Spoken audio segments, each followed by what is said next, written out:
Inirekomenda sa Senate Blue Ribbon Committee report na isailalim sa preliminary investigation ang 6 na dati at kasalukuyang mambabatas na idinawit sa flood control scandal.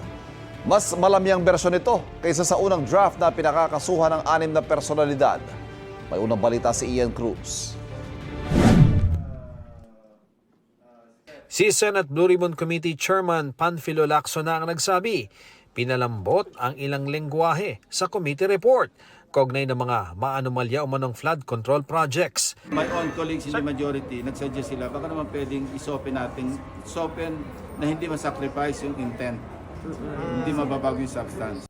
Sa naunang lumabas na draft report, nakasaad na inirekomendang kasuhan sina Senador Jinggoy Estrada, Senador Joel Villanueva at Senador Francis Escudero.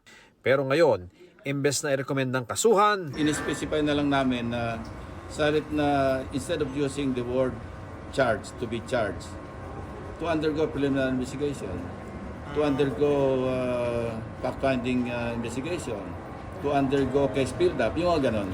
Pag sinabing charged, ito yung nagtumama sa sensitivity ng ibang mga kasama namin na pag-charge. Pag-isipin ng mga tao, china-charge na sa korte.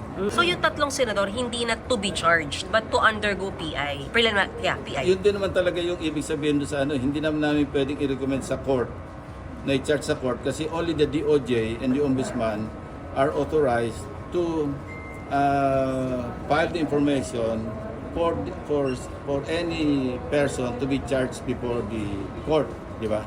So kinorek lang namin yon. nang unang lumutang ang draft report, ilang senador ang nagsabing binabawi nila ang kanilang pirma rito. Ang draft report din na ito ang isa sa itinuturing na mitsa sa pag-ugong ng umunay kudeta sa liderato ng Senado. Pagtitiyak ni Lacson, walang kinalaman sa minorya at sa sinasabing Senate coup ang paglambot ng lengguwahe ng rekomendasyon. Did it have something to do with minority na hindi raw nagustuhan yung... Nothing to do with the minority kasi hindi pa namin nakausap yung minority. Nothing to do with the supposed coup against SB? Wala. So, hindi naman po ibig sabihin na nag-weaken yung recommendation ng No. Ribbon Committee? No. Alright. Not But, at all. sir, to be clear ha, undergo PI on plunder and graft, yung tatlong Hindi, senador. marami. Merong direct bribery, merong plunder, merong malversation, merong violation ng anti-graft, may violation ng ethical standards. Bukod kina Escudero, Villanueva at Estrada, inirekomenda ring isailalim sa preliminary investigation sina dating Senador Bong Revilla, dating ako Bicol Party List Representative Zaldico at dating Caloocan Representative Mitch Cahayon Uy. Recommended for PI din ba, sir, si Martin, si dating Speaker Romualdez?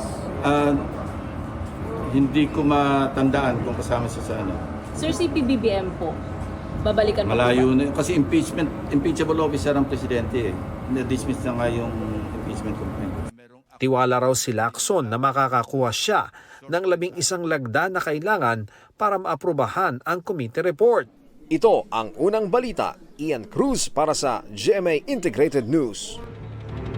Kapuso, huwag magpapahuli sa latest news and updates. Mag-iuna ka sa balita at mag-subscribe sa YouTube channel ng GMA Integrated News.